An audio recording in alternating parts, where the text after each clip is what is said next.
conseguiu entender o que significava a justiça de Deus. Eles tinham uma perspectiva, uma lente muito humana, muito falha do que é a justiça de Deus. E por causa disso, a forma como eles viviam, a forma como eles tratavam as pessoas, era uma forma muito negativa. E muitas vezes essa acaba sendo a nossa própria abordagem do Evangelho, das diretrizes de Deus, da lei de Deus. Nós encaramos ela de uma forma negativa. É o famoso não. Eu já ouvi uma vez alguém descrever assim, não, porque o cristão, o adventista é aquele que sabe dizer não. Em certos aspectos isso até está correto, mas isso não é o que o cristianismo significa. O cristianismo não se resume a saber falar não. O cristianismo ele assume, por causa da identidade que Cristo coloca em nós, um aspecto do sim, uma positividade.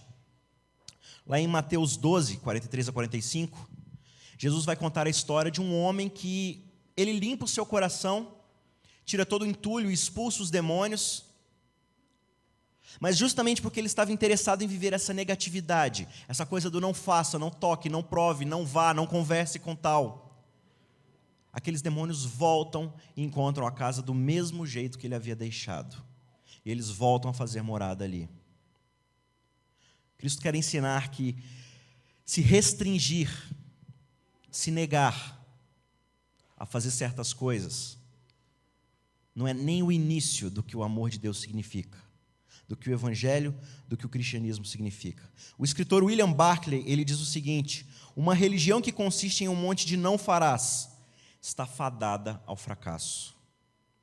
Ontem eu falei um pouco sobre Marcos 10, e em Marcos 10 tem aquela história do jovem rico, e hoje eu quero ler sobre o prisma de Mateus, no capítulo 19. Eu quero convidar você a vir comigo até o capítulo 19 de Mateus, no verso 16, aqui apresenta a mesma narrativa, a mesma história, e é a partir dela que eu quero desenvolver a nossa meditação desta manhã.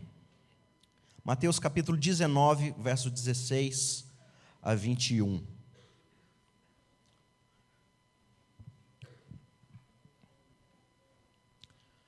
Se você encontrou, abaixe sua cabeça.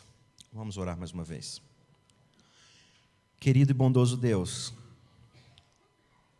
através de todas as páginas da Bíblia e através dos escritos da Tua profeta, nós vemos que o Senhor é amor. Um amor eterno, um amor que não tem começo e nunca terá fim. E nós percebemos que esse amor foi o que escreveu a nossa história. E mesmo que nós tenhamos rejeitado essa história, foi o Teu amor que veio para reconciliá-la e reescrevê-la em nossa vida. Ajuda-nos a entender isso de uma vez por todas, Senhor. Que possamos crescer e amadurecer no Teu amor, demonstrando isso ao nosso próximo. Ajuda-nos a compreender isso nesta manhã. Em nome de Jesus, amém. Mateus capítulo 19, verso 16 diz assim: eis que alguém se aproximou de Jesus e lhe perguntou: mestre, que farei de bom para ter a vida eterna? Respondeu-lhe Jesus: por que você me pergunta sobre o que é bom? Há somente um que é bom. Se você quer entrar na vida, obedeça aos mandamentos. Quais? Perguntou o jovem. Respondeu-lhe Jesus: não matarás, não adulterarás, não furtarás, não darás falso testemunho, honra teu pai e tua mãe, e amarás o teu próximo como a ti mesmo. Disse-lhe o jovem: a tudo isso eu tenho obedecido, o que ainda me falta? Respondeu-lhe Jesus: se você quer ser perfeito, vá, venda os seus bens e dê o dinheiro aos pobres, e você então terá um tesouro nos céus. Depois disso, venha e siga-me. Aqui nós temos esse jovem, um jovem extremamente zeloso, um jovem obediente. Ele é aquele jovem que você diria que é um empresário bem-sucedido e que se envolve na igreja, tem cargos, serve a igreja, participa de todas as coisas, está sempre presente nos cultos, prega. É alguém que é um exemplo. E ele chega para Jesus e diz: Senhor, o que é que eu preciso fazer para entrar no teu reino? E aí Jesus ele entende o nível que aquele jovem se encontra no seu cristianismo. E Jesus desce até o nível dele e fala assim: olha, o que a Bíblia diz? O que os profetas disseram? Ele responde, não mate, não roube, não furte, todas essas coisas. E Jesus fala, muito bem, faça essas coisas. E aí ele responde, mas isso eu já faço. Se é isso, então está tudo certo. E aí Jesus ele tenta elevar um pouco o nível da conversa para aquele rapaz entender. E ele diz, se você quer ser perfeito, e existe todo um estudo sobre o que essa palavra perfeição, nesse contexto, significa. Se você quer ser completo, se você quer ter uma obediência completa, madura, semelhante à de Deus em relação à lei, então você precisa entender que para isso você precisa servir o teu próximo. Você precisa dividir aquilo que você tem, você precisa amar. Você precisa dar um passo além da negatividade dos 10 mandamentos. E dar um passo em direção ao sim. Em dar, em doar, em repartir, em compartilhar. Como eu falei na quarta-feira, o espírito do mundanismo é muito mais do que aquilo que a gente veste, do que aquilo que a gente come, do que aquilo que a gente ouve. O mundo está intrínseco em uma filosofia muito bem estabelecida que se chama eu. Pegar, tomar. E o reino de Deus é justamente o oposto a isso. É dar, é repartir. É por isso que é muito possível nós vivemos uma religião onde nós obedecemos os 10 mandamentos, não fazendo isso, não fazendo aquilo. Mas nossa mentalidade, o nosso cristianismo, continua sendo mundano.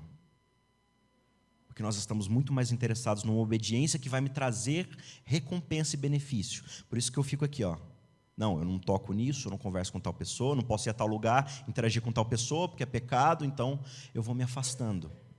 E perdendo a oportunidade do reino avançar. Perdendo a oportunidade de levar esse amor para as pessoas. Esse jovem guardador de mandamentos, ele estava muito confortável com a posição em que ele estava. E sinceramente eu me identifico muito com ele, porque essa é uma questão muito humana. Todos nós queremos saber onde está o limite. Pensar numa ideia de serviço ilimitado, de amor ilimitado, de justiça ilimitada, de obediência ilimitada, é demais para a nossa mente limitada. Por isso que o que é mais natural, e os fariseus da época de Jesus certamente concordavam com isso, é que eu preciso saber onde está o limite. Eu preciso saber onde está a linha que separa meninos de garotos.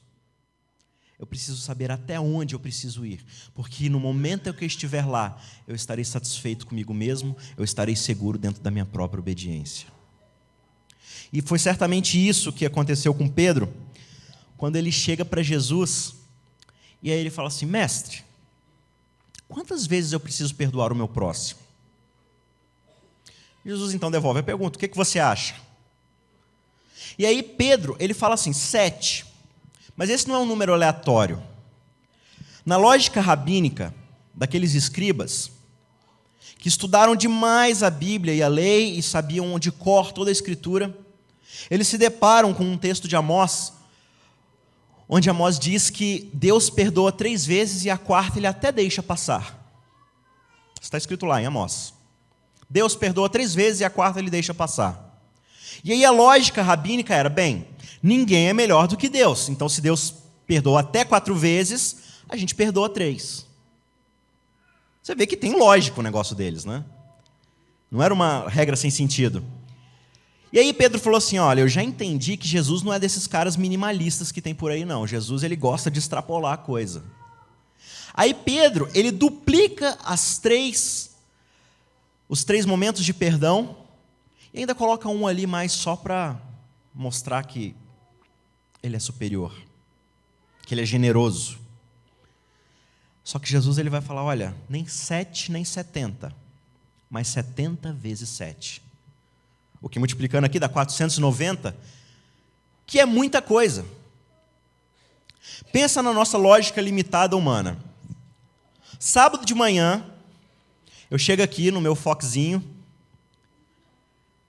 e aí quando o culto acaba, eu estou saindo, você está saindo também no seu carro, e eu acerto a traseira do seu carro e amasso. Você é um bom adventista, é sábado. Vai falar, não, irmão, está tudo bem, vamos para casa almoçar, Deixa quieto. Aí no sábado seguinte, porque eu sou um excelente motorista, eu acerto a sua traseira de novo. E no sábado seguinte, de novo. E no sábado seguinte, de novo.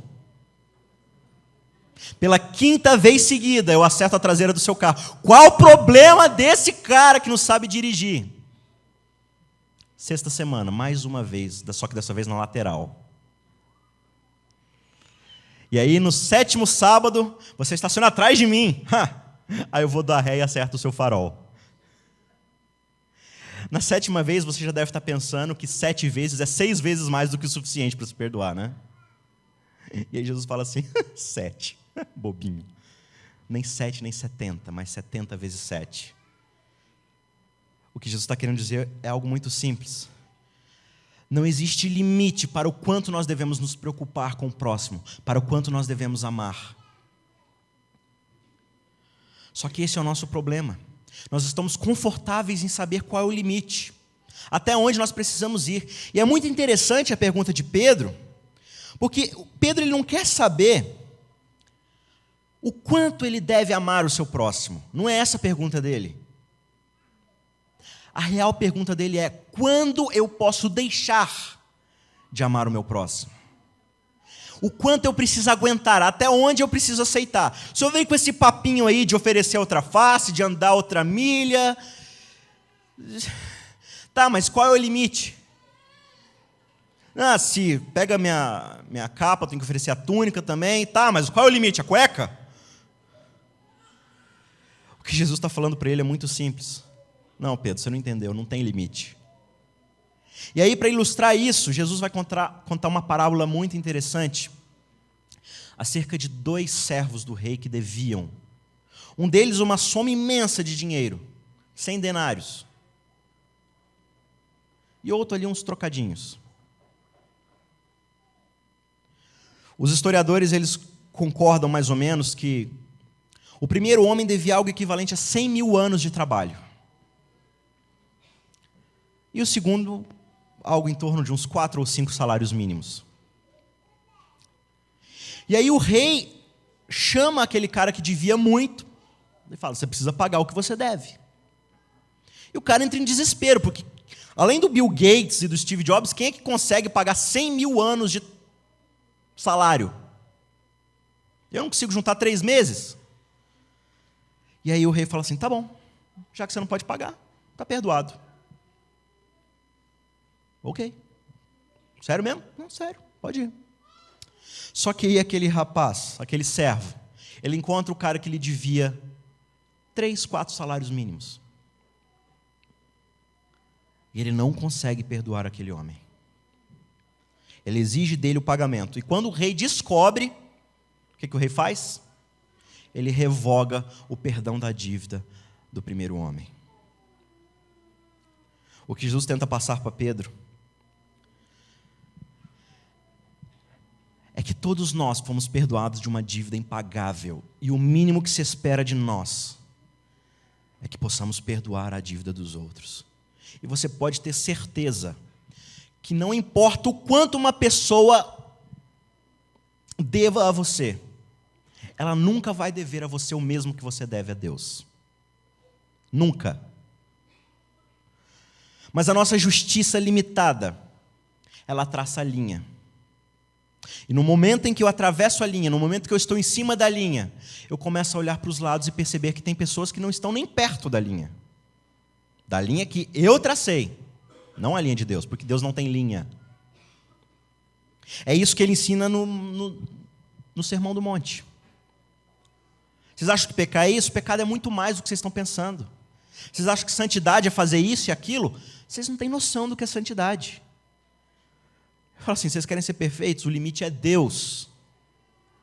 Vocês querem ser perfeitos? Olhem para Deus. Mas olhar para Deus eu nunca vou alcançar. Você entendeu. Você entendeu. Essa é a jornada. Como eu falei na terça-feira, a graça é algo que me irrita profundamente. Só de ouvir a palavra graça já me sobe um negócio na espinha. O fato de que eu vou entregar às pessoas algo que elas não merecem, que elas não trabalharam para conseguir, que elas não fizeram por onde. Na nossa mentalidade capitalista, graça é um conceito absurdo. Imagina, eu trabalhei o mês inteiro, caiu meu suado saláriozinho, eu tenho que compartilhar com outras pessoas. O cara vagabundo está lá na rua cheirando cola, não fez nada o dia inteiro, eu vou compartilhar o meu dinheiro.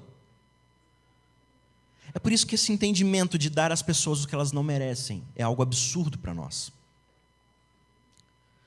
E não me entenda mal, eu até aceito a graça. Eu não me importo de receber ela um pouquinho aqui, um pouquinho ali, aí eu tropeço e caio, Senhor Jesus me perdoa, obrigado pela tua graça, amém.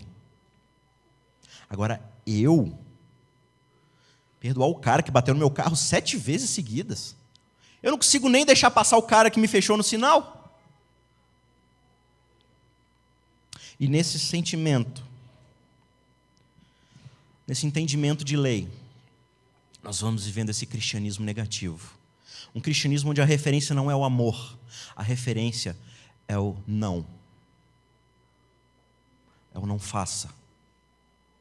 É o se aparte. O escritor George Knight, famoso teólogo da nossa igreja, que inclusive escreveu a meditação desse ano, ele conta que certa vez ele estava palestrando numa igreja, e aí quando acabou a sua palestra, ele viu que tinha um grupinho ali conversando, ele chegou para ouvir, e eles estavam falando sobre Davi, como Davi tinha sido adúltero, assassino, como ele tinha lutado com seus pecados. Estava uma conversa bem interessante ali sobre a personalidade desse grande homem. Até que uma moça, ela olhou e falou assim, verdade, cada um tem seu pecado, né? Cada um realmente tem sua dificuldade. Davi foi adultério, né? O meu é granola fora das refeições. Quê? Parece um absurdo, mas isso é só uma caricatura daquilo que nós todos fazemos. Os fariseus certamente faziam isso e nós repetimos a mesma atitude, que é o quê? É estabelecer através da justiça humana pontos onde eu alcanço, onde eu posso cumprir. Eu nunca busco a totalidade da lei, porque isso é um absurdo, eu nunca vou conseguir. Só que eu vou naqueles pontos que são favoráveis à minha personalidade, ao que eu consigo fazer, listo tudo aquilo. E aí, quando eu consigo cumprir, eu olho para o lado e começo a observar pessoas que não estão na mesma sintonia do que eu. E aí o meu olhar se torna altivo, se torna julgador, se torna impaciente. Eu perco de vista a graça. Eu começo a comparar as pessoas com a minha listinha. E o que Jesus vai falar o tempo todo nos evangelhos é: você quer comparar a listinha? Olha a minha aqui, ó. Você quer comparar a listinha? Você quer saber onde está a limitação? Então vamos mostrar onde está a limitação. Não tem limitação. Só que para nós isso é um absurdo. O nosso modelo de justiça é esse carnal, porque qualquer um consegue mudar um hábito, uma atitude, uma ação. Qualquer um consegue se privar de alguma coisa, se esforçar e se concentrar o suficiente. Qualquer um consegue ficar sem matar, sem roubar. Mesmo o cara mais salafrário, se ele se esforçar o suficiente, ele consegue obedecer o não. Agora, quando se trata de uma justiça ilimitada, de um amor que não tem limites para eu parar de amar o meu próximo, para perdoar, para fazer o bem, aí eu não consigo ver esse limite, eu não consigo alcançar isso. É por isso que nós buscamos o tempo todo. E a perversidade humana, ela ama essa abordagem negativa da lei. Porque essa abordagem, ela limita o escopo de justiça. Ela limita o que justiça significa. E ela se sente extremamente confortável e satisfeita em ficar nesse ponto. A gente fala, não, esse negócio de amor, cristianismo, amor, Deus é amor, isso é água com açúcar. A gente precisa pregar a doutrina mesmo, a gente precisa falar a verdade, chamar o pecado pelo nome. Amor, esse negócio de amor. Não, o cristão tem que demonstrar amor mesmo, mas amor é um negocinho besta. A gente tem que demonstrar obediência mesmo. Aí eu fico pensando, se a gente entendesse o que é amor de verdade, a gente ia ver que amor é a coisa mais difícil dentro do escopo do cristianismo. O teste mais ácido, mais difícil para ver se alguém é cristão de verdade, é o amor. Porque o amor não tem limites. O amor é inalcançável dentro de sua grandeza. O grande problema de Eva, e certamente é o nosso problema até hoje, é que nós tiramos Deus da referência. Colocamos a nós mesmos, as nossas ideias, aquilo que nós consideramos certo e consideramos errado, e vivemos a partir disso. Deixamos de entender o que o Evangelho realmente significa. Se nós não entendermos de fato qual é o papel da lei na nossa vida, nós não vamos entender o que é cristianismo. 1 Timóteo, capítulo 1. Paulo diz a Timóteo algo muito interessante sobre a lei.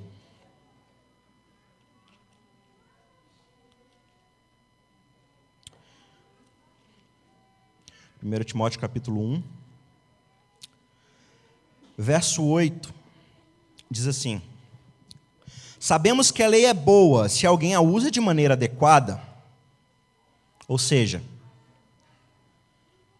a lei, se usada de forma adequada, ela é muito boa. Mas o oposto também é verdade. Se ela for usada de forma inadequada, ela pode ser muito ruim. E aí olha o que diz no verso 9. Também sabemos que ela não é feita para os justos, mas para os transgressores e insubordinados, para os ímpios e pecadores, para os profanos e irreverentes, para os que matam pai e mãe, para os homicidas, para os que praticam imoralidade sexual e os homossexuais, para os sequestradores, mentirosos, os que juram falsamente, para todo aquele que se opõe à sã doutrina. O que Paulo está dizendo aqui? A lei não é para o justo, porque o justo viverá pela fé. Fé, novamente, é o relacionamento de entender e compreender a Deus, de ser abençoado por Ele e buscar abençoar outros. Esse é o foco do verdadeiro justo. Lei é para ímpio. Porque se eu preciso te lembrar que você não deve matar, mentir e roubar, tem uma séria dificuldade no nosso relacionamento. Se essa igreja precisa ser lembrada constantemente de que não é para eu tomar o nome de Deus em vão, de que eu não devo desonrar pai e mãe e ficar cobiçando e dormindo com a esposa dos outros, essa igreja tem um sério problema. O grande aspecto da lei é esse: a lei ela nivela por baixo, ela pega o mais fraquinho. O homicida, o cara que não consegue ficar sem pegar as coisas que é dos outros. A lei ela é um limite muito baixo para padronizar e não ter bagunça no universo. Mas a lei não é, a lei, os 10 mandamentos, ela não é o limite da justiça divina. Ela não é o nosso alvo, e é o que Paulo vai falar aqui. A lei é o alvo dos bandidos. Os caras que estão abaixo da lei, eles estão com um sério problema. Mas o justo não. O justo já passou da lei faz tempo. O justo não precisa se preocupar em matar, roubar, se preservar dessas coisas. O justo precisa olhar para o alvo maior, para a justiça sem limites de Deus. É por isso que é possível a gente ser extremamente zeloso na guarda da lei e mesmo assim não obedecer à lei. Falhar miseravelmente em obedecer qual é o grande mandamento divino. E o apelo de Deus é que a gente coloque as coisas em perspectiva correta, que a gente organize as nossas prioridades, para que nós obedeçamos a sua lei e possamos verdadeiramente guardar os seus mandamentos, não simplesmente nos guardar nos mandamentos. Lá em Hebreus, o autor diz assim: esta é a aliança que farei com a comunidade de Israel depois daqueles dias, declara o Senhor. Porei minhas leis em suas mentes e as escreverei em seus corações. Serei o Deus deles e eles serão o meu povo. O que Jesus está dizendo é que quando nós somos de fato convertidos, quando o Espírito Santo transforma a nossa vida, a lei de Deus e a sua vontade é inscrita nos nossos corações. Você não precisa mais de um objeto de pedra te lembrando o que você deve ou não fazer. Você simplesmente sabe instintivamente, através do Espírito Santo, qual é o seu dever. Se você precisa ficar recorrendo à lei para te lembrar o que não fazer, então é porque você está sendo nivelado por baixo. Escreverei a minha lei nos seus corações. Eu serei o Deus deles e eles serão o meu povo. Deus promete restaurar a nossa identidade tal qual foi no Éden, onde Ele se relacionava conosco e nós nos relacionamos com todas as nações à nossa volta, abençoando, amando, trazendo paz, alegria, justiça e todas as qualidades do reino de Deus. Deus nos promete a nossa identidade de volta. João 13. Existe um verso muito bem conhecido por vocês, e na verdade eu vou agora ler uma sequência de versos muito conhecida. Mas começando em João 13, verso 35.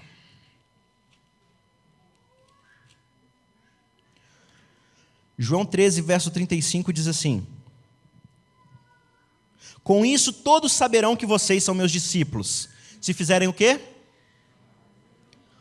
Amarem uns aos outros. Com isso todos saberão que vocês são meus discípulos, se vocês guardarem o 7º dia da semana.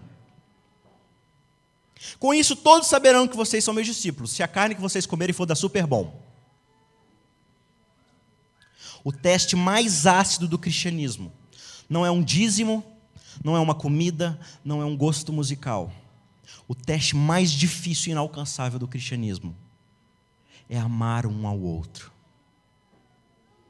Se a gente não entender isso, a gente ainda não entendeu o que significa cristianismo. E a gente se concentra no que não deve fazer, se concentra no pode e não pode, e se esquece do deve. Se esquece da nossa obrigação. E Jesus vai falar: as pessoas só vão reconhecer você como meu discípulo se você amar. Você pode guardar mandamento que for, sem amor, você vai ser um mundano. Você vai ser como qualquer pessoa lá de fora. Por muito tempo a gente aplica aquele verso que está no capítulo 14, o capítulo seguinte, que é: se vocês me amam, guardarão meus mandamentos. Aí a gente lê assim, ó: não, para você provar que você ama a Deus, você tem que obedecer os mandamentos.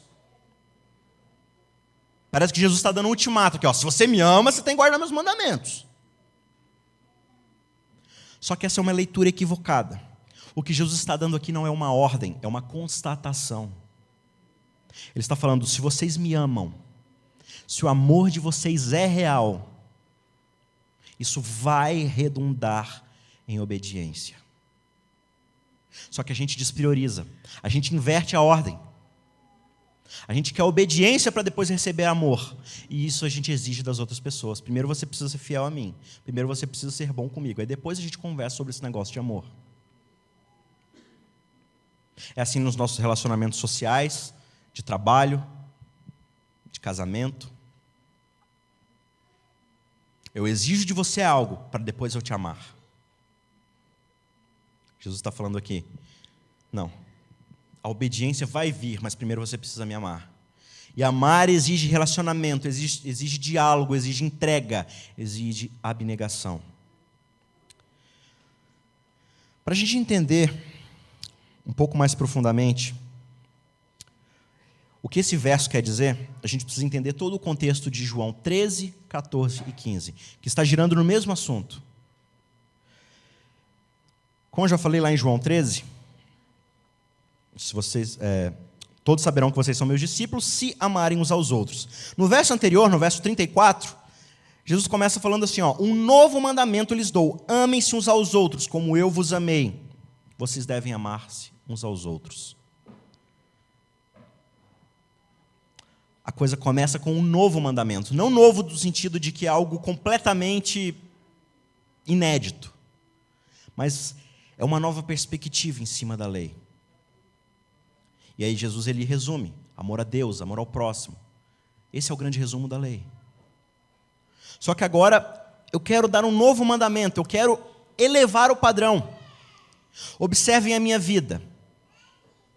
eu vou ser fiel até a morte, morte de cruz, eu vou dar tudo que eu tenho, inclusive minha própria vida, por amor a vocês. Pega esse padrão e obedeça o mandamento que diz: amem-se uns aos outros, como eu vos amei. E como eu vos amei? Na cruz. A gente está muito disposto a ficar sem trabalhar 24 horas e deixar de comer bacon. Mas dar a vida pelo próximo. E aí é por isso que vem todo esse papinho perfeccionista de obediência da lei e salvação que não desce. Porque qualquer um que lê a Bíblia entende que não dá. É por isso que nós precisamos da cruz e da graça de Cristo. E Cristo ele vai falar: graça recebeste, graça oferecei. Vocês recebem graça. Vocês receberam o perdão de uma dívida milionária. Perdoe quem está te devendo um saláriozinho mínimo. Esse é o mínimo que se espera. Esse é o mínimo para um cristão. E aí no verso 15 de João 14, vem o: se vocês me amam, obedeçam os meus mandamentos. E aí no capítulo 15, no verso 12, diz assim: o meu mandamento é este, Jesus reforçando: amem-se uns aos outros como eu vos amei. Ninguém tem maior amor do que aquele que dá a sua vida pelos seus amigos. E aí ele reafirma: vocês serão meus amigos se fizerem o que eu lhes mando, o que eu lhes ordeno. Mais uma vez ele está constatando: se vocês fazem o que eu estou mandando, é porque vocês são meus amigos. E aí ele reforça justamente esse ponto. Amor do cristão. O maior no reino de Deus é aquele que dá a sua vida pelo seu amigo. E ele ainda está sendo bonzinho aqui falando do amigo. Não vamos nem entrar no mérito de inimigo, né?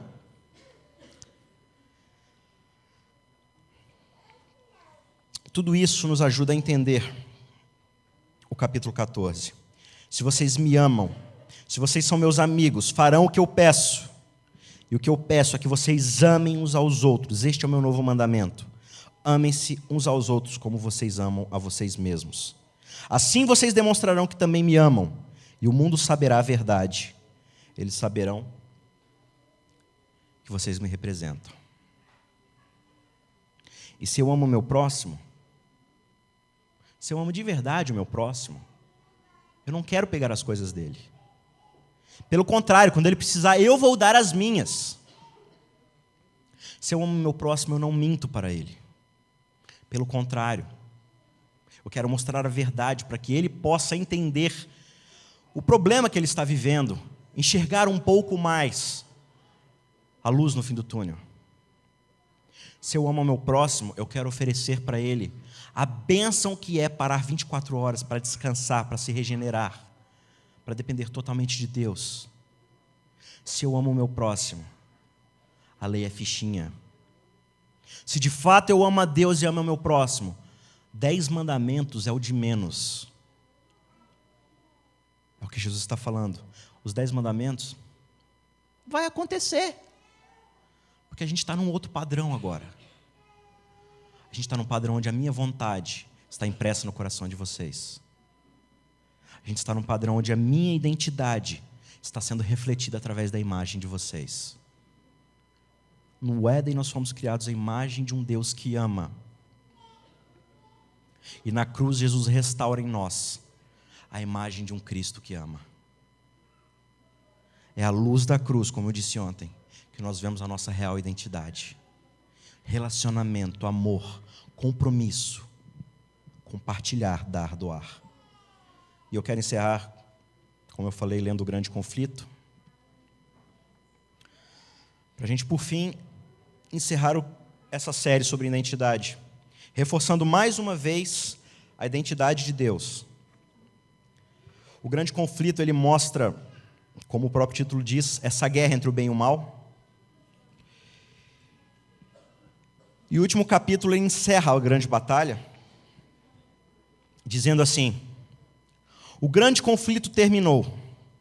Pecado e pecadores não mais existem. O universo inteiro está purificado. Uma única palpitação de harmonioso júbilo vibra por toda a vasta criação. Daquele que tudo criou emana vida, luz e alegria por todos os domínios do infinito. Desde o minúsculo átomo até o maior dos mundos, todas as coisas, animadas e inanimadas, em sua serena beleza e perfeito gozo, declaram que... Declaram o quê? E nós fomos criados à imagem e semelhança de um Deus que é o quê? Amor. Você quer representar o caráter de Cristo no mundo? Lembre-se de quem Ele é. Lembre-se qual é a sua verdadeira referência. Lembre-se de qual é o seu papel. Lembre-se de como o mundo vai te ver. Se ele vai ver alguém interessado nos seus próprios desejos, nas suas próprias realizações, ou se vai ver alguém que representa um Deus que é amor. Quero fazer uma menção aqui muito especial aos nossos vovôs e vovós, pessoas que já viveram muito nessa vida e com certeza amaram, foram amados, pessoas com experiência, que têm muito a ensinar para nós. A gente sempre associa amor com cuidado maternal de uma avó. Por isso fica aqui o nosso agradecimento a todas as pessoas experientes que vivem hoje na melhor idade, a idade de sabedoria e de experiência. Que Deus abençoe a cada um de vocês. Que a experiência e a sabedoria de vocês, que o amor possa emanar descendo para cada um mais jovem. E que nós nunca percamos de vista a nossa verdadeira identidade. Imagem e semelhança do amor de Deus. Que a graça dele nos acompanhe sempre.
Feliz Dia dos Avós, amo muito vocês e espero que Deus abençoe muito. Beijo, amo vocês. Eu amo muito vocês. Um beijo, tchau.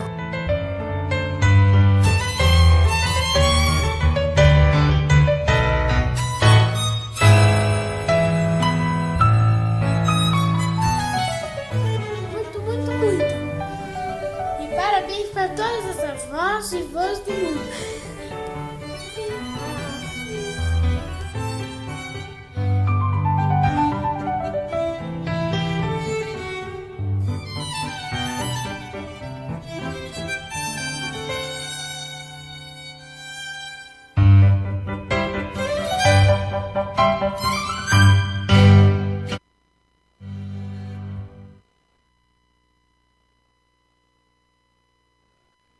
Também estamos com o João e queremos desejar para os nossos pais, os avós aqui do João, um feliz dia dos vovôs e das vovós. Falar para vocês que vocês são muito especiais na nossa vida e agora também na vida do João. Nós queremos pedir que vocês continuem nos ajudando no desenvolvimento dele, também ajudando aqui na recuperação da Rafaela. E nós estamos muito felizes porque nós temos todos vocês do nosso lado sempre. Que Deus continue abençoando a vida de vocês e que vocês continuem sendo os vovôs e as vovós dedicadas que têm sido com o João também.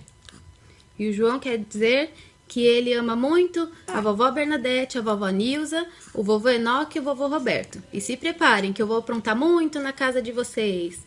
Amo vocês! Tchau, tchau!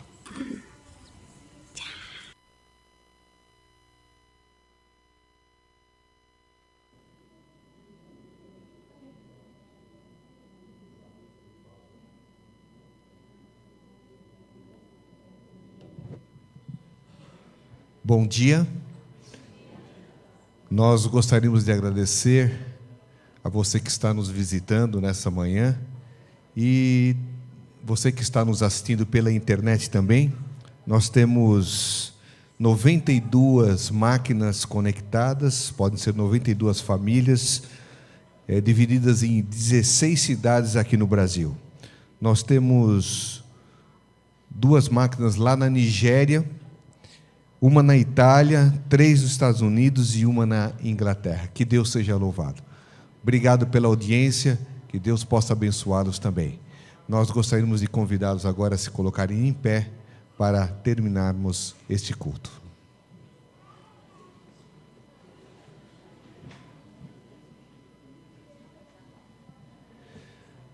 Paizinho querido, muito obrigado pelas bênçãos e pela orientação que recebemos nesta manhã. Precisamos que o Senhor esteja conosco em todos os dias da nossa vida, nos preparando, nos auxiliando. E agora que iremos iniciar a Escola Sabatina, continue conosco aqui. É o que te pedimos e agradecemos em nome e por amor de Jesus. Amém.